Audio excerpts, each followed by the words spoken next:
Hello students, welcome to Panchajanya IAS.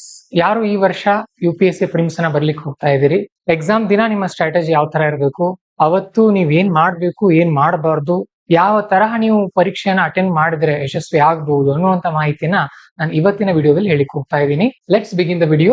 Warrior mode is on. ಇಲ್ಲಿ ನಾನ್ ನಿಮ್ಗೆ ಹೇಳಿಕ್ ಹೋಗ್ತಾ ಇರೋದು ಈ UPSC ಪ್ರಿಲಿಮ್ಸ್ ಎಕ್ಸಾಮ್ ನ ಯಾವ ತರಹ ಟ್ಯಾಕಲ್ ಮಾಡ್ಬೇಕು ನಾವು. ನೋಡಿ, UPSC ಪರೀಕ್ಷೆ ಏನಿದೆಯಲ್ಲ, ಇದು ನಮ್ಮ ಡಿಗ್ರಿ ಎಕ್ಸಾಮ್ ಗಳ ತರ ಅಲ್ಲ. ನಾವು ಡಿಗ್ರಿ ಎಕ್ಸಾಮ್ ಅಲ್ಲಿ ಏನ್ ಮಾಡ್ಬಿಡ್ತೀವಿ ಅಂದ್ರೆ, ಎಕ್ಸಾಮ್ ಸಮೀಪ ಬಂದಾಗ ಒಂದ್ ವಾರ, ಒಂದ್ 15 ದಿನ ಅಥವಾ ನಾಳೆ ಪರೀಕ್ಷೆ ಇದ್ರೆ ಇವತ್ತು ರಾತ್ರಿ ಓದ್ಕೊಂಡು ಹೋಗ್ತೀವಿ. ಬಟ್ UPSC ಇದಲ್ವೇ ಅಲ್ಲ. UPSC ಪರೀಕ್ಷೆ ಯಾವ ತರ ಇದೆ ಅಂತ ಅಂದ್ರೆ, ಇದಕ್ಕೆ ಹಿಂದೆ ಕನಿಷ್ಠ 1 ವರ್ಷ ತಯಾರಿ ಆಗಿರಬೇಕು. ಇದರಲ್ಲಿ ಸ್ಟ್ಯಾಟಿಕ್ ಮಾಡಬೇಕು, ಕರೆಂಟ್ ಅಫೇರ್ಸ್ ಕೂಡ ನಿಮಗೆ ಗೊತ್ತಿರಬೇಕು. ಎರಡನ್ನ ಕಾಂಬಿನೇಷನ್ ಮಾಡಿ ಅದು ಪ್ರಶ್ನೆಗಳನ್ನ ಕೇಳುತ್ತೆ. ಆಮೇಲೆ UPSC ಪ್ರಿಲಿಮ್ಸ್ ಎಕ್ಸಾಮ್ ಅನ್ನೋದು ಏನಿದೆಯಲ್ಲ, ಇದು ಫ್ಯಾಕ್ಟ್ಸ್ ಅನ್ನ ಬಯಾಟ್ ಮಾಡ್ಕೊಂಡು ಹೋಗೋದ್ರಿಂದ ಬರುವಂತ ಎಕ್ಸಾಮ್ ಅಲ್ಲ. ಬರೀ ನಾನೆಲ್ಲ ಬಯಾಟ್ ಮಾಡ್ಕೊಂಡು ಹೋಗಿದ್ದೀನಿ, ನಾನು ಬರೀತೀನಿ ಅಂದ್ರೂ ಪಾಸ್ ಆಗೋಕ್ಕಾಗಲ್ಲ.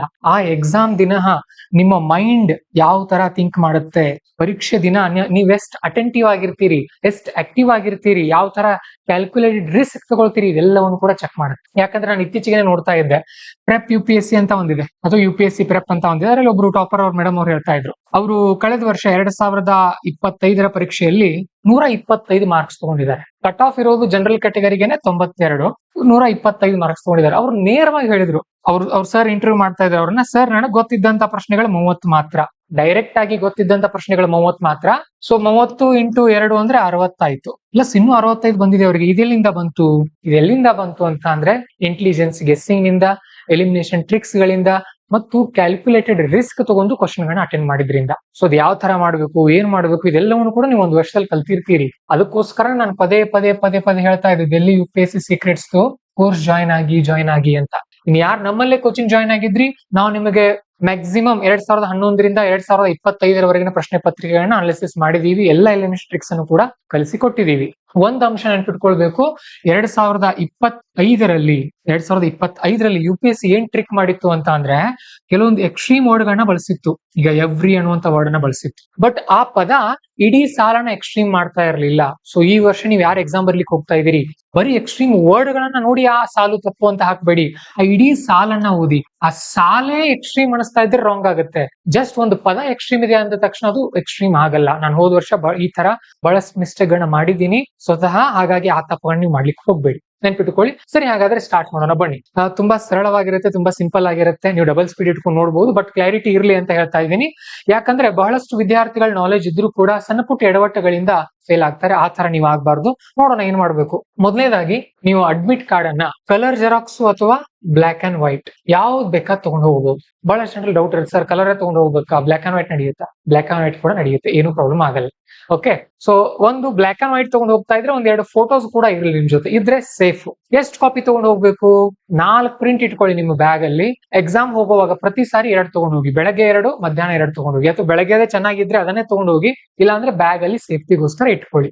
ಇನ್ನು ಒರಿಜಿನಲ್ ID ಕಾರ್ಡ್ ನಿಮ್ಮ ಹಾಲ್ ಟಿಕೆಟ್ ನಲ್ಲೇ ಮೆನ್ಷನ್ ಆಗಿರುತ್ತೆ. ನೀವು ಅಲ್ಲೇ ಅವ್ರು ಕೊಟ್ಟಿರ್ತಾರೆ, UPSC ನೀವು ಅಪ್ಲಿಕೇಶನ್ ಹಾಕುವಾಗ ಹಾಕಿರ್ತೀರಿ, ಯಾವ ID ಕಾರ್ಡ್ ಅನ್ನ ಕೊಟ್ಟಿದ್ದೀರಿ ಅದ್ರದ್ದು ಒರಿಜಿನಲ್ ತಗೊಂಡು ಹೋಗಿ ದಯವಿಟ್ಟು. ಈಗ ಆಧಾರ್ ಕಾರ್ಡ್ ಅಂತ ಇದ್ರೆ ಆಧಾರ್ ಕಾರ್ಡ್ ಅನ್ನ ಒರಿಜಿನಲ್ ತಗೊಂಡು ಹೋಗ್ಬೇಕು, ಜೆರಾಕ್ಸ್ ತಗೊಂಡು ಹೋಗೋದಲ್ಲ. ಜೆರಾಕ್ಸ್ ಹಾಳಿ ತಗೊಂಡು ಹೋದ್ರೆ ಅವರು ಅಲೌ ಮಾಡಲ್ಲ, ಒರಿಜಿನಲ್ ಬೇಕು ಅವ್ರಿಗೆ. ಓಕೆ, ಇನ್ನು ನೀರಿನ ಬಾಟಲ್ ತಗೊಂಡು ಹೋಗ್ಬಹುದಾ ಸರ್? ಎಸ್, ನೀರಿನ ಬಾಟಲ್ ನಿಮ್ಗೆ ಅವಕಾಶ ಇದೆ. ಟ್ರಾನ್ಸ್ಪರೆಂಟ್ ಇರಬೇಕು ಬಾಟಲ್, ಪ್ಲಾಸ್ಟಿಕ್ ಬಾಟಲ್ ಇರಬೇಕು. ಏನು ಇಲ್ಲಿ ಸ್ಟಿಕ್ಕರ್ ಎಲ್ಲ ಮೇಲೆ ಅಂಟಿಸಿರಬಾರ್ದು. ಆಮೇಲೆ ವಾಚ್ ಕೂಡ ನಿಮಗೆ ಅಲೌ ಮಾಡಲಾಗಿದೆ. ಇದನ್ನ UPSC ಇನ್ಸ್ಟ್ರಕ್ಷನ್ ಅಲ್ಲೇ ಕೊಟ್ಟಿದ್ದಾರೆ. ನಾನು 2 ವಿಡಿಯೋ ಮಾಡಿದ್ದೀನಿ ಹಿಂದೆ. ಈ ವಿಡಿಯೋ ಏನ್ ನೀವು ನೋಡ್ತಾ ಇದ್ದೀರಲ್ಲ, ನಾನು ಡಿಸ್ಕ್ರಿಪ್ಷನ್ ಕೊಡ್ತೀನಿ, ನಿಮಗೆ ಕಮೆಂಟ್ ಸೆಕ್ಷನ್ ಕೂಡ ಕೊಡ್ತೀನಿ. 2 ವಿಡಿಯೋಸ್ ಇದೆ ಹಿಂದೆ. ಒಂದು ಏನಂತ ಅಂದ್ರೆ, ಈ ತರ ಪ್ರಿಲಿಮ್ಸ್ ಪ್ರಶ್ನೆಗಳನ್ನ ಅಟೆಂಡ್ ಮಾಡೋದು ಹೇಗೆ. ಎರಡನೇದು ಅಡ್ಮಿಟ್ ಕಾರ್ಡ್ ಇನ್ಸ್ಟ್ರಕ್ಷನ್ ಗಳು. ಆ 2 ವಿಡಿಯೋನ ದಯವಿಟ್ಟು ನೋಡ್ಕೊಳ್ಬೇಕು. ಡಬಲ್ ಸ್ಪೀಡ್ ಆದ್ರೂ ಇಟ್ಕೊಂಡು ನೋಡಿ, ಬಟ್ ನೋಡಿ. ಯಾಕಂದ್ರೆ ನಾನು ಇಲ್ಲಿ ಎಕ್ಸಾಮ್ ನ ಯಾವ ತರ ಅಟೆಂಡ್ ಮಾಡ್ಬೇಕು, ಯಾವ ತರ OMR ಫಿಲ್ ಮಾಡ್ಬೇಕು, ಕ್ವಶನ್ ಗಳ ಮೇಲೆ ಯಾವ ತರ ಮಾರ್ಕ್ ಮಾಡ್ಬೇಕು ಅನ್ನೋದನ್ನ ಹೇಳಿದೀನಿ. ಇಲ್ಲಿ ಅಡ್ಮಿಟ್ ಕಾರ್ಡ್ ನಲ್ಲಿ UPSC ಕೊಟ್ಟಿರುವಂತ ಇನ್ಸ್ಟ್ರಕ್ಷನ್ ಗಳ ಬಗ್ಗೆ ಹೇಳಿದೀನಿ. ಇದು ನಾನೀಗ ಹೇಳಿಕ್ ಹೋಗ್ತಾ ಇರೋದು ಎಕ್ಸಾಮ್ ದಿನ ನೀವು ಹೇಗಿರ್ಬೇಕು ಅನ್ನೋದ್ರ ಬಗ್ಗೆ. ಓಕೆ, ಸೊ ಅನಲಾಗ್ ವಾಚ್ ಈಗ ನಾನು ಕೊಟ್ಟಿದ್ದೀನಿ ನೋಡಿ, ಈ ತರ ವಾಚ್ ಇರಬೇಕು, ಮುಳ್ಳು ಇರಬೇಕು. ಅದ್ರ ಮೇಲೆ ಯಾವುದೇ ರೀತಿಯ ಡಿಜಿಟಲ್ ವಾಚ್ ಗಳನ್ನ ಅವರು ಅಲೋ ಮಾಡೋದಿಲ್ಲ. ನೆಕ್ಸ್ಟ್, ಕಂಫರ್ಟೇಬಲ್ ಡ್ರೆಸ್ ಇರಲಿ. ಬಹಳ ಜನ ಕೇಳ್ತಾ ಇದ್ರು ಹೆಣ್ಮಕ್ಳು, ಸರ್ ಫುಲ್ ಸ್ಲೀವ್ ಹಾಕ್ಬೇಕಾ, ಹಾಫ್ ಸ್ಲೀವ್ ಹಾಕೊಳ್ಬೇಕಾ, ಆಮೇಲೆ ಶರ್ಟ್ ಹುಡುಗರು ಸರ್ ಈ ತರ ಫುಲ್ ಶರ್ಟ್ ಇರ್ಬೇಕಾ, ಹಾಫ್ ಇರ್ಬೇಕಾ. ನೋಡಿ ಬೇಸಿಗೆ ಇದೆ, ಬೇಸಿಗೆ ದಿನ ಫುಲ್ ಯಾಕೆ ಹಾಕೊಂಡು ಹೋಗ್ತೀರಿ, ಹಾಫ್ ಹಾಕೊಂಡು ಹೋಗ್ರಿ, ಆರಾಮಾಗಿರ್ರಿ, ರಿಲ್ಯಾಕ್ಸ್. ಕೆಲವೊಬ್ರು ಕಮೆಂಟ್ ಮಾಡಿದ್ರು ಸರ್ ಲುಂಗಿ ಅಲವ್ ಇದೆಯಾ ಅಂತ ಹೇಳಿ. ಲುಂಗಿ ಅಲವ್ ಇರಬಹುದು, ಬಟ್ ಅಲ್ಲಿ ಬಿಚ್ಚಿ ಅವ್ರ ಒಳಗಡೆ ಚೆಕ್ ಮಾಡಿದ್ರೆ ನಾನ್ ಜವಾಬ್ದಾರಿ ಆಗಲ್ಲ. ಸೊ ಪ್ಯಾಂಟ್ ಹಾಕೊಂಡು ಹೋದ್ರೆ ಒಳ್ಳೇದು ನನ್ ಸಲಹೆ ಪ್ರಕಾರ ಗಂಡು ಹುಡುಗರಿಗೆ. ಇನ್ ಕೆಲವೊಬ್ರು ಶಾರ್ಟ್ಸ್ ಹಾಕೊಂಡು ಹೋಗ್ತಾರೆ, ಬೆಂಗಳೂರಲ್ಲಿ ಚಡ್ಡಿ ಹಾಕೊಂಡು ಹೋಗ್ತಾರೆ, ನಿಮ್ ಇಷ್ಟ. ಧಾರವಾಡದಲ್ಲಿ ಆ ತರ ಯಾರನ್ನ ನೋಡಿಲ್ಲ ನಾನು. ಬೆಂಗಳೂರಲ್ಲಿ ಕೆಲವೊಬ್ರು ಹಾಕೊಂಡ್ ಬರ್ತಾರೆ, ಹಾಕೊಂಡ್ ಬರ್ಬಹುದು ಬೇಸಿಗೆ ತುಂಬಾ ಇದ್ರೆ, ಇಲ್ಲ ಅಂದ್ರೆ ನಡೆಯುತ್ತೆ. ಓಕೆ, ಇನ್ನು ಕರ್ಚೀಫ್, ಎಸ್ ಕರ್ಚೀಫ್ ಅಲವ್ ಇರುತ್ತೆ, ವೈಟ್ ಇರಬೇಕು, ಯಾವುದೇ ಅಕ್ಷರಗಳು ಅದ್ರ ಮೇಲೆ ಇರಬಾರ್ದು, ಅವಾಗ ಅಲವ್ ಮಾಡ್ತಾರೆ. ಇಲ್ಲ ಟಿಶ್ಯೂ ಪೇಪರ್ಗಳನ್ನ ಬಹುಶಃ ಅಲವ್ ಮಾಡಲ್ಲ ಅನ್ಸುತ್ತೆ. ಕರ್ಚೀಫ್ ತಗೊಂಡ್ ಹೋದ್ರೆ ಒಳ್ಳೇದು, ತೋರಿಸಿ ಓಪನ್ ಆಗಿ ಅವ್ರಿಗೆ ನಮಗ್ ಬೇಕು ಅಂತ ಹೇಳ್ರಿ, ಅಲವ್ ಮಾಡ್ತಾರೆ, ಏನು ಪ್ರಾಬ್ಲಮ್ ಆಗಲ್ಲ. ಸರಿ, ಇಲ್ಲ ತುಂಬಾನೇ ಕಿರಿಕಿರಿ ಮಾಡ್ತಾ ಇದ್ರೆ ಅಂದ್ರೆ ಬಿಟ್ಬಿಡ್ರಿ ಸುಮ್ನೆ. ಓಕೆ, ನೆಕ್ಸ್ಟ್ ಕರ್ಚೀಫ್ ಅವ್ರ ಅವಕಾಶ ಕೊಡ್ಲಿಲ್ಲ ಅಂದ್ರೆ ಒಳಗಡೆ ಫ್ಯಾನ್ ಇದೆಯೋ ಇಲ್ಲೋ ನೋಡ್ಕೊಡ್ರಿ. ಫ್ಯಾನ್ ಇತ್ತು ಕರ್ಚೀಫ್ ಬೇಡ, ಫ್ಯಾನ್ ಇರ್ಲಿಲ್ಲ ನೀವು ಅಲ್ಲಿ ಅಧಿಕಾರಿಗಳನ್ನ ಮೀಟ್ ಆಗಿ ರಿಕ್ವೆಸ್ಟ್ ಮಾಡ್ಕೊಳ್ಳಿ, ನಿಮಗೆ ಅವಕಾಶ ಮಾಡ್ಕೊಡ್ತಾರೆ. ಮತ್ತೆ ಇನ್ನೊಂದು ಹೇಳ್ತೀನಿ, ನೀವು IAS ಆಫೀಸರ್ ಆಗುವಂತ ಅಭ್ಯರ್ಥಿಗಳು ಅವತ್ತು ಅಲ್ಲಿ ಇನ್ವಿಜಿಲೇಟರ್ಸ್ ಬಂದಿರ್ತಾರಲ್ಲ, ಅವ್ರಿಗೆ ನಿಮ್ಮ ಒತ್ತಡ, ನಿಮ್ಮ ಟೆನ್ಷನ್ ಅವ್ರಿಗೆ ಗೊತ್ತಿರಲ್ಲ. ಹಾಗಾಗಿ ಅವ್ರೇನು ಅಲೋ ಮಾಡ್ಲಿಲ್ಲ ಅಂತ ಹೇಳಿ ಅವ್ರ ಜೊತೆ ಜಗಳ ಆಡ್ಕೊಂಡು ಮನಸ್ತಾಪ ಎಲ್ಲ ಮಾಡ್ಲಿಕ್ಕೆ ಹೋಗ್ಬೇಡಿ. ವಿನಂತಿ ಮಾಡ್ಕೊಳ್ಳಿ, ನಿಧಾನವಾಗಿ ನಿಮ್ಮ ವಾದವನ್ನ ಮಂಡಿಸಿ. ನನಗೆ ಈ ತರ ಬೇಕು ಸರ್, ಇದು ದೊಡ್ಡ ಎಕ್ಸಾಮ್ ನಮ್ದು, ಬೆಳಗ್ಗೆ 2 ಗಂಟೆ ಮಧ್ಯಾಹ್ನ 2 ಗಂಟೆ ಒತ್ತಡ ಇರುತ್ತೆ ಸರ್ ನಮ್ಗೆ, ಸೊ ಹಾಗಾಗಿ ನನಗೆ ದಯವಿಟ್ಟು ಅವಕಾಶ ಮಾಡ್ಕೊಡಿ. ಎಷ್ಟೋ ಜನ ವಾಚ್ ಬಿಟ್ಟು ಹೋಗ್ತಾರೆ ಹೊರಗಡೆ, ಅವ್ರು ಹೇಳಿದ್ರು ಅಂತ. ಅಲ್ರಿ ಇನ್ಸ್ಟ್ರಕ್ಷನ್ ಮೇಲೆ ಕೊಟ್ಟಿದ್ದಾರೆ UPSC ನವರು. ಆತರ ಎಲ್ಲ ನಿಮ್ಗೆ ಏನ್ ಬೇಕಾದ್ರೆ ನೀವು ಪಡಿಬೇಕು. ನೀವು IAS ಆಫೀಸರ್ಸ್ ಆಗೋರು, ಯಾರೋ ಸಣ್ಣ ಎಕ್ಸಾಮ್ ಬರ್ಲಿಕ್ಕೆ ಹೋಗ್ತಾ ಇಲ್ಲ. ಸೊ ಹಾಗಾಗಿ ನೋಡಿ, ಅವತ್ತು ಫ್ಯಾನ್ ಆದ್ರೂ ನಂಗೆ ಅಡ್ಜಸ್ಟ್ ಮಾಡ್ಕೊಡ್ಬೇಕು ಅಂತ ಹೇಳ್ರಿ ಅಲ್ಲಿ. ಮತ್ತೆ ಅವ್ರು ನಿಮ್ಮ ವಾಚ್ ನ ಬಿಡಿಸಿ ತೆಗೆದಿಡಿಸ್ತಾ ಇದ್ರೆ ಕ್ಲಾಸ್ ರೂಮ್ ಅಲ್ಲಿ ಏನಿರ್ಬೇಕು ಅಂದ್ರೆ ಗಡಿಯಾರ ಇರಬೇಕು, ಅಂದಾಗ ಮಾತ್ರ ನೀವು ಒಳಗಡೆ ಹೋಗಿ. ಇನ್ನು ನೆಕ್ಸ್ಟ್, ಯಾರು ಸ್ಪೆಕ್ಸ್ ಹಾಕೊಳ್ತೀರಿ, ನೀವು ಆ ಸ್ಪೆಕ್ಸ್ ನ ಕೇಸ್ ಕೂಡ ತಗೊಂಡು ಹೋಗ್ಬೇಕು ಎಕ್ಸಾಮ್ ಸೆಂಟರ್ ವರ್ಗು, ಎಕ್ಸಾಮ್ ಸೆಂಟರ್ ಒಳಗಡೆ ಅಲ್ಲ. ಈಗ ನಾನು ಉದಾಹರಣೆಗೆ ಸ್ಪೆಕ್ಸ್ ಹಾಕೊಳ್ತೀನಿ ಅಂದ್ರೆ ಒಂದ್ ಸೆಟ್ ಎಕ್ಸ್ಟ್ರಾ ಇದ್ರೂ ತುಂಬಾ ಒಳ್ಳೇದು, ಸೇಫ್ ಆಗಿರ್ತೀರಿ, ಏನು ಪ್ರಾಬ್ಲಮ್ ಆಗಲ್ಲ. ಸರಿನಾ? ಮತ್ತೆ ಒಂದಿನ ಅಡ್ವಾನ್ಸ್ ಹೋಗ್ಬೇಕು ಎಕ್ಸಾಮ್ ಸೆಂಟರ್ಗೆ, ಒಂದಿನ ಅಡ್ವಾನ್ಸ್ ಆಗಿ ಹೋಗಿ ಚೆಕ್ ಮಾಡ್ಕೊಳ್ಬೇಕು, ಸೀರಿಯಸ್ ಎಕ್ಸಾಮ್ ಬರೀತಾ ಇರೋರು. ಸರಿನಾ? ಇನ್ನು ಎಕ್ಸಾಮ್ ಬರೆಯುವಾಗ ಒತ್ತಡ ಜಾಸ್ತಿ ಆಗುತ್ತೆ. ಒತ್ತಡ ಜಾಸ್ತಿ ಆದಾಗ ನೀರ್ ಕುಡೀರಿ, ನೀರ್ ಸ್ವಲ್ಪ ಸ್ವಲ್ಪ ಕುಡೀರಿ, ಒಂದೇ ಸಾರಿ ಕುಡಿಲಿಕ್ಕೆ ಹೋಗ್ಬಿಡಿ, ಬಹಳಷ್ಟು ಸ್ವಲ್ಪ ಸ್ವಲ್ಪ ಒಂದ್ 15 ನಿಮಿಷಕ್ಕೆ 20 ನಿಮಿಷಕ್ಕೆ ಗಂಟ್ಲನ್ನ ಒಣಗಿಸ್ಕೊಳ್ತಾ ಇರೋ ತರ ನೀರ್ ಕುಡೀರಿ.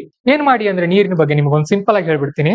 ಎಕ್ಸಾಮ್ಗಿಂತ ಹಿಂದಿನ ದಿನಾನೇ ಸಿಕ್ಕಾಪಟ್ಟೆ ನೀರ್ ಕುಡಿದ್ಬಿಡಿ. ಓಕೆ, ಆಮೇಲೆ ಬೆಳಗ್ಗೆ ಎಕ್ಸಾಮ್, ಈಗ ಬೆಳಗ್ಗೆ ನಿಮ್ದು 8:30 ನೀವು ಒಳಗಡೆ ಹೋಗೋರಿದ್ದೀರಿ ಅಂತಂದ್ರೆ 6:30 ಎದ್ದಿರ್ತೀರಿ, ಅವಾಗ್ಲೇ ಒಂದ್ 2-3 ಗ್ಲಾಸ್ ನೀರು ಕುಡಿದ್ಬಿಡಿ. ಓಕೆ, ಅಂದ್ರೆ ನೀವು ಕುಡ್ದಿರುವಂತ ನೀರು 7:30-8 ಗಂಟೆಗೆ ಅಂದ್ರೆ ವಾಶ್ರೂಮ್ ಮುಖಾಂತರ ಹೋಗ್ಬಿಡ್ಬೇಕು. ನಿಮ್ ಶರೀರದ ಒಳಗಡೆ ಜಾಸ್ತಿ ಉಳ್ಕೊಳ್ಬಾರ್ದು, ಇಲ್ಲ ಅಂದ್ರೆ ಎಕ್ಸಾಮ್ ಬರೆಯೋ ಕೂತಾಗ ಪ್ರಾಬ್ಲಮ್ ಆಗುತ್ತೆ ನಿಮಗೆ. ಇನ್ನೂ ಒಂದು, ಸರ್ ಹಾಗಾದ್ರೆ ನಾವು ಎಕ್ಸಾಮ್ ಕೂತಾಗ ವಾಶ್ರೂಮ್ ಹೋಗಬಹುದಾ? ಎಸ್, ಹೋಗಬಹುದು, ಅವಕಾಶ ಇದೆ. UPSC ನಿಮ್ಗೆ ಅವಕಾಶ ಮಾಡಿಕೊಟ್ಟಿದೆ. ಇದು ನಿಮ್ ಇನ್ಸ್ಟ್ರಕ್ಷನ್ ಪೇಪರ್ ಅಲ್ಲಿ ಬಂದಿಲ್ಲ, ಬಟ್ ಅಲ್ಲಿ UPSC ಅವರು ನೋಟಿಫಿಕೇಶನ್ ಅನ್ಸಿರ್ತಾರೆ ದೊಡ್ಡ ಬೋರ್ಡ್ ಅಲ್ಲಿ. ಓಕೆ, ಸೊ ಅದನ್ನ ನೋಡಿ ನೀವು ಅಲ್ಲಿ ಇನ್ಸ್ಟ್ರಕ್ಟರ್ ಗಳಿಗೆ ವಿನಂತಿಯನ್ನ ಅವರ ಒಂದು ಸಲಹೆಯನ್ನ ಪಡ್ಕೊಂಡು, ಅವರ ಒಂದು ಪರ್ಮಿಷನ್ ಪಡ್ಕೊಂಡು ಹೋಗಿ ಬರ್ಬಹುದು, ಏನು ಪ್ರಾಬ್ಲಮ್ ಆಗಲ್ಲ. ಸರಿನಾ? ಸೊ ವಾಟರ್ ಬಾಟಲ್ ಇಲ್ಲ, ಅಲ್ಲೂ ನೀರಿನ ವ್ಯವಸ್ಥೆ ಇರುತ್ತೆ. ಹಾಗೇನೆ ನೀವು ಸ್ವಲ್ಪ ಚಾಕ್ಲೇಟ್ಸ್ ಅನ್ನ ತಗೊಂಡು ಹೋಗ್ಬಹುದು, ಡ್ರೈ ಫ್ರೂಟ್ಸ್, ಬಾದಾಮಿ, ಗೋಡಂಬಿ, ಒಣ ದ್ರಾಕ್ಷಿ, ಮತ್ತೆ ಏನೇನಿರುತ್ತಲ್ಲ ಅದನ್ನೆಲ್ಲ ತಗೊಂಡು ಹೋಗ್ಬಹುದು. ಇಲ್ಲ ಚಾಕ್ಲೇಟ್ಸ್ ಕೂಡ, ಚಾಕ್ಲೇಟ್ ನಲ್ಲಿ ಹೇಳಿದಿನಲ್ಲ, ಸಿಲ್ವರ್ ಫಾಯಿಲ್ ಇರಬಾರ್ದು, ಅದ್ರ ಮೇಲೆ ಸಿಲ್ವರ್ ಸುತ್ತಿರ್ತಾರಲ್ಲ ಅದಿರಬಾರ್ದು, ನಾರ್ಮಲ್ ಚಾಕ್ಲೇಟ್ ಇರ್ಬೇಕು, ಅದನ್ನ ತಗೊಂಡು ಹೋಗ್ಬೋದು ನೀವು. ಸರಿನಾ? ಇನ್ನು pen, black ball point pen use ಮಾಡ್ಬೇಕು, ಕಂಪಲ್ಸರಿ ಇದು. ಮತ್ತೆ 1.0 mm ಇರೋ ಪೆನ್ ಅನ್ನ ತಗೊಳ್ಬೇಕು. ಎಷ್ಟು ಪೆನ್ ಇರಬೇಕು? 3-4 ಪೆನ್ ಇರಬೇಕು, ನೆನ್ಪಿಟ್ಕೊಡ್ರಿ.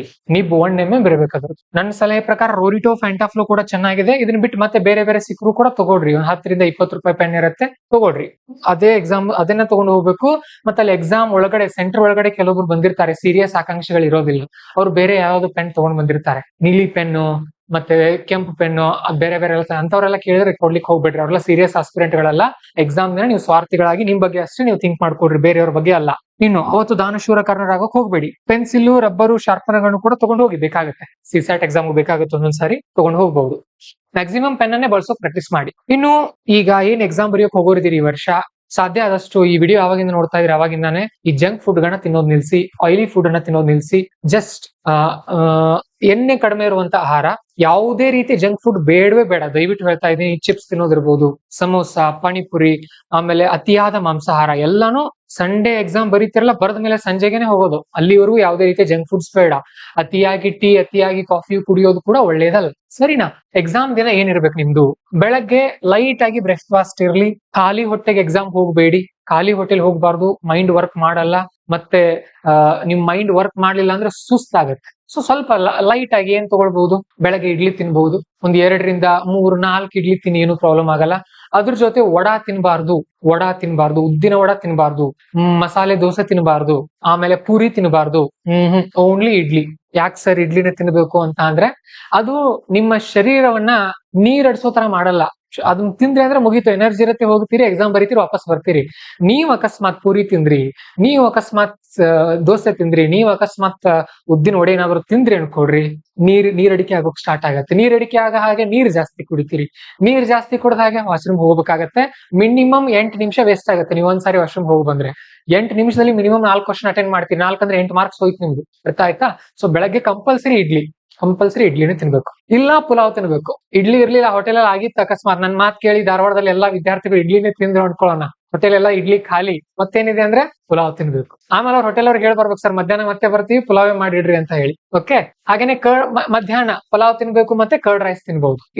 ಇದಿಷ್ಟೇ, ಬೇರೆ ಏನು ತಿನ್ನೋ ಹಾಗಿಲ್ಲ. ಎಕ್ಸಾಮ್ ದಿನ ಒಂದಿನ ಅವತ್ತು ಡಯಟ್ ಮೇಂಟೈನ್ ಮಾಡ್ರಿ. ಇದನ್ನ ಮಸಾಲಾ ಬೇಸ್ಡ್ ಯಾವುದೇ ರೀತಿಯ ಆಹಾರಗಳಿರ್ಬೋದು, ಹೆವಿ ಫುಡ್, ಅದರಲ್ಲೂ ಆಲೂಗಡ್ಡೆನ ಜಾಸ್ತಿ ತಿನ್ನೋಕ್ ಹೋಗ್ಬೇಡಿ. ಎಕ್ಸಾಮ್ ದಿನ ಆಲೂಗಡ್ಡೆ ಇರ್ಬೋದು, ಬ್ರೆಡ್ ಇರ್ಬೋದು, ತಿನ್ನಬಾರ್ದು ಇವನ್ನೆಲ್ಲ. ಇವೆಲ್ಲ ನೀರನ್ನ ಹೀಗೆ ಹೀರ್ಕೊಳ್ಳುತ್ತೆ, ಸ್ಪಂಜಿನ ತರ ಹೀರ್ಕೊಳ್ಳುತ್ತೆ. ಓಕೆ. 2022 ಎಕ್ಸಾಮ್ ಅಲ್ಲಿ ನನಗೆ ತೊಂದರೆ ಮಾಡಿದ್ದೆ potato. Okay. Next, oily junk food ಗಳು ಬೇಡ, ಬೀದಿ ಆಹಾರ ಸ್ಟ್ರೀಟ್ ಫುಡ್ ಎಲ್ಲಾನು ಬೇಡ, ನಾನ್ ವೆಜ್ ಕೂಡ ಎಕ್ಸಾಮ್ ದಿನ ಬೇಡ. ಎಕ್ಸಾಮ್ ದಿನ ಬೆಳಗ್ಗೆ ಮಧ್ಯಾಹ್ನ ಎಲ್ಲ ಬೇಡ, ರಾತ್ರಿ ಇರುತ್ತಲ್ಲ ಹೇಗಿದ್ರು ಅವತ್ ಸಂಜೆ ತಿನ್ಬಹುದು ನೀವು ನಾನ್ ವೆಜ್. ಇನ್ನು ಎಕ್ಸಾಮ್ ಸೆಂಟರ್ ನ ಬೆಳಗ್ಗೆ 8 ಹೋಗಿ ತಲುಪಿ. 8 ಹೋಗಿ ತಲುಪಬೇಕು. ಹಿಂದಿನ ದಿನ ಅಡ್ವಾನ್ಸ್ ನೋಡಿರ್ಬೇಕು, ನಿಮ್ ಸೆಂಟರ್ ಎಲ್ಲಿ ಬರುತ್ತೆ ತಿಳ್ಕೊಂಡಿರ್ಬೇಕು. ನಮ್ಮ ವಿದ್ಯಾರ್ಥಿಗಳೇ ಹೋದ ವರ್ಷ ಇದ್ದಾರೆ. ಓಕೆ. ಇದ್ದದ್ದೇ ಎಕ್ಸಾಮ್ ಸೆಂಟರ್ ಗಳೇ ಬೇರೆ, ಇವ್ರು ಓದದ್ದೇ ಬೇರೆ. ಆ ತರ ಎಲ್ಲ ಆಗ್ಬಾರ್ದು, ಸರಿನಾ? ನೆಕ್ಸ್ಟ್, ಎಕ್ಸಾಮ್ ಹಾಲ್ ಅನ್ನ ನೋಡಿ, ಅವ್ರು ಬೇಗ ಕರೀತಿರ್ತಾರೆ. 9 ಗಂಟೆಗೆ ಲಾಸ್ಟ್ ಎಂಟ್ರಿ. 9 ಗಂಟೆ ನಂತರ ನಿಮ್ಮ ಒಳಗಡೆ ತಗೊಳಲ್ಲ. 8:45 8:50 ನಡುವ ಒಳಗಡೆ ಹೋಗಿಬಿಡಿ. ಓಕೆ. ಸೊ ಅದು ಒಂದು best idea. Make sure your seat is comfortable. ಹೋಗಿ ಒಳಗಡೆ ಕುಳಿತ್ಕೊಂಡ ತಕ್ಷಣ ನಿಮ್ಮ ಡೆಸ್ಕ್ ಅನ್ನ ಚೆಕ್ ಮಾಡಿ, ಕುಂಟುತ್ತಾ ಸರಿಯಾಗಿದೆಯಾ, ಕಂಫರ್ಟೇಬಲ್ ಇದೆಯಾ, ಫ್ಯಾನ್ ಇದೆಯಾ, ಗಾಳಿ ಚೆನ್ನಾಗಿ ಬರುತ್ತಾ, ಎಲ್ಲಾನು ಕಂಫರ್ಟೇಬಲ್, ಬೆಳಕು ಚೆನ್ನಾಗಿದೆಯಾ, ಎಲ್ಲಾನು ಕಂಫರ್ಟೇಬಲ್ ಇದೆಯೋ ಚೆಕ್ ಮಾಡ್ಕೊಳ್ಳಿ. ಸರಿಯಾಗಿರ್ಲಿಲ್ಲ ಅಂದ್ರೆ ಅಲ್ಲಿ ರಿಕ್ವೆಸ್ಟ್ ಮಾಡ್ಕೊಳ್ಳಿ, ನಿಮ್ಗೆ ಚೇಂಜ್ ಮಾಡ್ಕೊಡ್ತಾರೆ. ವಾಶ್ರೂಮ್ ಅಲೌಡ್ ಇದೆಯಾ ಇಲ್ವಾ ಅಂತ ನಾನು ಹೇಳಿದಿನಲ್ಲ, ಹೊರಗಡೆ ಒಂದು ದೊಡ್ಡ ನೋಟಿಸ್ ಬೋರ್ಡ್ ಅಂಟಿಸಿರ್ತಾರೆ UPSC-ನವರು. ನಾನು ಫೋಟೋ ಹೊಡೆದು ಹಾಕ್ತೀನಿ ಅದನ್ನ, ಸೊ ಚೆಕ್ ಮಾಡ್ಕೊಳ್ಳಿ ಅದನ್ನ. ಅವತ್ತು ಪರ್ಮಿಷನ್ ತಗೊಂಡು ಹೋಗ್ಬಹುದು. ನೆಕ್ಸ್ಟ್, ಇನ್ ಎಕ್ಸಾಮ್ ಹಾಲ್ ನಲ್ಲಿ ಎಕ್ಸಾಮ್ ಎಂಟ್ರಿ ಆದ್ರಿ, 8:50 ಒಳಗಡೆ ಹೋದ್ರಿ. ಎಕ್ಸಾಮ್ ಹಾಲ್ ಅಲ್ಲಿ ಏನ್ ಮಾಡುದು, ಹೋಗಿ ಕುಳಿತ್ಕೊಂಡ ತಕ್ಷಣ ಒಂದ್ 2-3 ನಿಮಿಷ ಕಣ್ ಮುಚ್ಕೊಂಡು ಆರಾಮಾಗಿ ಥಿಂಕ್ ಮಾಡಿ. ಏನಂತ ಥಿಂಕ್ ಮಾಡಿ, ನೀವು 2000 ಹೇಗೆ, ಈಗ ಉದಾಹರಣೆ ನಾನು ಕೂತಿದ್ದೀನಿ ಅನ್ಕೊಳ್ಳೋಣ, ನಾನು 2011ರಿಂದ 2025 ಪ್ರಶ್ನೆ ಪತ್ರಿಕೆಗಳನ್ನ ಈಗ ಓದ್ಕೊಂಡು ಬಂದಿದ್ದೀನಿ, ಸಾಲ್ವ್ ಮಾಡಿದೀನಿ, ಅನಾಲಿಸಿಸ್ ಮಾಡಿದೀನಿ, ಅದ್ರದ್ದೆಲ್ಲ ಎಲಿಮಿನೇಷನ್ ಟ್ರಿಕ್ಸ್ ಅನ್ನ ನೋಡ್ಕೊಂಡಿದೀನಿ. ಸೊ ಇದು ಕೂಡ ಅದೇ ತರಹದ ಒಂದು PYQ ಬರುತ್ತೆ ನನಗೀಗ. ಅದೇ ಪದಗಳನ್ನ ಬಳಸ್ತಾರೆ ಇವರು, ಅದೇ ಮಾದರಿಯಲ್ಲಿ ಇರುತ್ತೆ, ಸ್ವಲ್ಪ ಕಂಟೆಂಟ್ ಚೇಂಜ್ ಆಗಿರುತ್ತೆ ಅಷ್ಟೇ. ಹಾಗಾಗಿ ನನಗೆ ಯಾವುದೇ ರೀತಿಯ ಪ್ಯಾನಿಕ್ ಇಲ್ಲ, ಐ ಆಮ್ ಕಂಪ್ಲೀಟ್ಲಿ ರಿಲ್ಯಾಕ್ಸ್ಡ್ ಅಂತ ನಿಮಗೆ ನೀವೇ ಥಿಂಕ್ ಮಾಡ್ಕೊಳ್ಳಿ. ಒಂದ್ 2-3 ನಿಮಿಷ ಆರಾಮಾಗಿ ಕಣ್ಮುಚ್ಕೊಂಡು ಕುಳಿತ ಮೇಲೆ ನಿಧಾನವಾಗಿ ಒಂದ್ 5 ನಿಮಿಷ ದೀರ್ಘವಾಗಿ ಉಸಿರಾಡಿ. ಹುಡುಗಾಟ ಅಲ್ಲ, ನಾನು ಹೇಳ್ತಾರೋ, ತುಂಬಾ ಸೀರಿಯಸ್ ಇದು. 2 ನಿಮಿಷ ಉಸಿರನ್ನ ಒಳಗಡೆ ತಗೊಳ್ಳಿ, 2 ನಿಮಿಷ ಅಲ್ಲ, 2 ಸೆಕೆಂಡ್ ಉಸಿರನ್ನ ಒಳಗಡೆ ತಗೊಳ್ಳಿ, 4 ಸೆಕೆಂಡ್ ಉಸಿರನ್ನ ನಿಲ್ಸಿ, 2 ಸೆಕೆಂಡ್ ಮತ್ತೆ ಹೊರಗಡೆ ಬಿಡಿ. ಸೊ ಉಸಿರನ್ನ ತಗೊಳ್ಳೋದು, ನಿಲ್ಸೋದು, ಬಿಡೋದು. ಸೊ ಈ ತರ ಒಂದ್ 4-5 ನಿಮಿಷ ಮಾಡ್ಬೇಕು. ಇದನ್ನೆಲ್ಲ ಯಾಕೆ ಹೇಳ್ತಾ ಇದ್ದೀನಿ ನಾನು, ನೋಡಿ, ನೀವು ಇದಾದ್ಮೇಲೆ 2 ಗಂಟೆ ಕಂಟಿನ್ಯೂಸ್ ಆಗಿ ನಿಮಗೆ ಅಲುಗಾಡೋ ಟೈಮ್ ಇರಲ್ಲ, ಅಷ್ಟು ಲೆಂಗ್ದಿ ಇರುತ್ತೆ ಪೇಪರ್. ನೀವು ಕ್ವಶನ್ ಪೇಪರ್ ನಿಮ್ಗೆ ಕೊಡ್ತಾರೆ, ನೀವು ತಗೊಂಡ್ ಕೆಳಗಡೆ ಹೀಗ್ ತಲೆ ಹಾಕ್ತಿರಿ, ವಾಪಸ್ ತೆಗೆದು ನೋಡ್ತೀರಿ, 2 ಗಂಟೆ ಮುಗಿದು ಹೋಗಿರುತ್ತೆ. ಸೊ ಅದಕ್ಕೆ ಆ ಎನರ್ಜಿ ಬೇಕಲ್ವಾ, ಇಲ್ಲೇ ರೆಡಿ ಮಾಡ್ಕೊಡ್ರಿ ಅದನ್ನ ಅಡ್ವಾನ್ಸ್ ಆಗಿ. 9 ಗಂಟೆಗೆ ಒಳಗೆ ಹೋದಾಗ್ಲೇನೆ ಆ ಬ್ರೀದಿಂಗು, ಆ ಎಕ್ಸರ್ಸೈಸ್ ಎಲ್ಲ ಮಾಡಿ ರಿಲ್ಯಾಕ್ಸ್ ಆಗಿ, ಸರಿನಾ? ಯಾವುದೇ ಕಾರಣಕ್ಕೂ ಪ್ಯಾನಿಕ್ ಆಗೋ ಅಗತ್ಯ ಇಲ್ಲ. ಅದೇ ರೀ, ಏನ್ 2011ರಿಂದ 2025 ಮಾಡಿದಿರಿ, ಅದರದೇ ಮತ್ತೊಂದು ವರ್ಷ ಕ್ವಶನ್ ಪೇಪರ್ ಕೊಟ್ಟಿದ್ದಾರೆ ಅವ್ರು ನಿಮ್ಗೆ ಅಷ್ಟೇ, ಸರಿನಾ? ಆಮೇಲೆ ಎಕ್ಸಾಮ್ ತುಂಬಾ ಡಿಫಿಕಲ್ಟ್ ಇತ್ತಾ, ಎಲ್ರಿಗೂ ಡಿಫಿಕಲ್ಟ್ ಇರುತ್ತೆ. ತುಂಬಾ ಈಸಿ ಇದೆಯಾ, ಎಲ್ರಿಗೂ ಈಸಿ ಇದೆ. ಕಟ್ ಆಫ್ ಅದ್ರ ಮೇಲೆ ನಿರ್ಧಾರ ಆಗುತ್ತೆ. ಉದಾಹರಣೆಗೆ 2023 ಕಟ್ ಆಫ್ 75ಕ್ಕೆ ನಿಂತಿತ್ತು ಎಲ್ರಿಗೂ, ಹೌದಲ್ವಾ? ಹಾಗಾಗಿ ಇನ್ನೊಂದು, ಆ ಟೈಮ್ ಅಲ್ಲಿ ನಿಮಗ್ ನೀವೇ ಹೆಮ್ಮೆಯಿಂದ ಬೆನ್ ತಟ್ಕೊಡ್ರಿ. ಭಾರತ ದೇಶದ ಒಂದು ಮೋಸ್ಟ್ ಪ್ರೆಸ್ಟೀಜಿಯಸ್ ಎಕ್ಸಾಮ್ ಅನ್ನ ನೀವು ಬರೆಯೋಕ್ ಹೋಗಿದ್ದೀರಿ. ಎಲ್ರಿಂದ ಆಗಲ್ಲ ಇದು, ಯು ಆರ್ ರಿಯಲಿ ಲಕ್ಕಿ. ಬಹಳ ಜನ ಪಾಪ ಬರೀಬೇಕು ಅನ್ಕೊಂಡಿರ್ತಾರೆ, ಅಂತವ್ರಿಗೆ ಆಗಿರೋದಿಲ್ಲ. ನೀವು ಬರೆಯೋಕ್ ಹೋಗಿದ್ದೀರಿ, ಫೀಲ್ ಪ್ರೌಡ್ ಆಫ್ ಯು. ನಿಮ್ಮ ಬಗ್ಗೆ ನಿಮ್ಗೆ ಹೆಮ್ಮೆ ಇರ್ಲಿ. ಓಕೆ. ಆಮೇಲೆ OMR ತುಂಬುವಾಗ ಒಂದ್ ಸ್ವಲ್ಪ ಹುಷಾರಾಗಿರಿ, ಗಡಿಬಿಡಿ ಮಾಡಿ ತಪ್ಪು OMR ಗಳನ್ನ ತುಂಬಾರ್ದು. ಇದನ್ನ ಏನಾದ್ರು ನೀವು ಮಾಡಿದೀರಿ ಅನ್ಕೊಡ್ರಿ, you are out of the race. OMR ಗಡಿಬಿಡಿಯಲ್ಲಿ ತಪ್ಪು ತುಂಬಿದ್ರಿ ಅಂದ್ರೆ ಔಟ್ ಆಫ್ ದ ರೇಸ್. ಆತರ ಮಾಡೋಕ್ ಹೋಗ್ಬಾರ್ದು. ಸರಿ, ಹಾಗಾದ್ರೆ ಬರೆಯೋದು ಹೇಗೆ? ನೀವು ಹೋದ್ರಿ, ಕುಳಿತ್ಕೊಂಡ್ರಿ, ಬ್ರೀದಿಂಗ್ ಮಾಡಿದ್ರಿ, ಮೆಡಿಟೇಷನ್ ಮಾಡಿದ್ರಿ, ಒಂದ್ ಸ್ವಲ್ಪ ನಿಮ್ಮ ಇನ್ಸ್ಪಿರೇಷನಲ್ ಸಿನಿಮಾ ಸೀನ್ ಗಳನ್ನ, ನಿಮ್ಮ ಇನ್ಸ್ಪಿರೇಷನಲ್ ವ್ಯಕ್ತಿಗಳನ್ನ ನೆನಪು ಮಾಡ್ಕೊಳ್ಳಿ. ಒಂದ್ ಸ್ವಲ್ಪ ಕೈ ಜಾಡಿಸಿ ಫೀಲ್ ಮಾಡ್ಕೊಳ್ಳಿ. ಸ್ವಲ್ಪ ಕೆಲವೊಬ್ರಿಗೆ ಕೈ ನಡುಕ ಆಗ್ತಾ ಇರತ್ತೆ ಬಿಗಿನಿಂಗ್ ಅಲ್ಲಿ, ಹಾಗೆಲ್ಲ ಇಲ್ಲ. ಮಾತಾಡಿ ನಿಮ್ ಕೈಗಳ ಜೊತೆ. ಏನಂತ ಅಂದ್ರೆ, ಯುದ್ಧದಲ್ಲಿ ಹೋದಾಗ ಈ ತರ ಕೈ ನಡಗಿದ್ರೆ ನಾನು ಗೆಲ್ಲಬಹುದಾ? ಇಲ್ಲ ಅಲ್ವಾ? ಅದೇ ತರ ಎಕ್ಸಾಮ್ ನಲ್ಲಿ ಕೂತಾಗ ಕೈ ನಡಗಿದ್ರೆ ಹೇಗೆ? ನೀನ್ ನಡಗಬಾರ್ದು ಅಂತ ನಿಮ್ ಕೈಗಳಿಗೆ ನೀವೇ ಹೇಳಿ. ಧೈರ್ಯ ತುಂಬ್ಕೊಳ್ಳಿ. ಎದೆ ಬಡಿತ ಜಾಸ್ತಿ ಇರಬಾರ್ದು, ನಾರ್ಮಲ್ ಇರಬೇಕು. Relax, full relax. ಯಾಕಂದ್ರೆ ಮಾಕ್ ಟೆಸ್ಟ್ ಬರ್ದಿದ್ದೀರಿ, PYQ ಮಾಡ್ಕೊಂಡಿದ್ದೀರಿ, ಎಕ್ಸಾಮ್ ಹೋಗಿ ಬರೆಯೋದಿದೆ ಅಷ್ಟೇ. ಇನ್ನು ಎಕ್ಸಾಮ್ ಸ್ಟಾರ್ಟ್ ಆದ್ಮೇಲೆ ಎಲ್ಲ ಡೀಟೇಲ್ಸ್ ಫಿಲ್ ಮಾಡ್ತೀರಿ. ಅದ್ರ ಬಗ್ಗೆ ನಾನು ಹಿಂದಿನ ವಿಡಿಯೋಗಳು ಹೇಳಿದೀನಿ ನಿಮ್ಗೆ.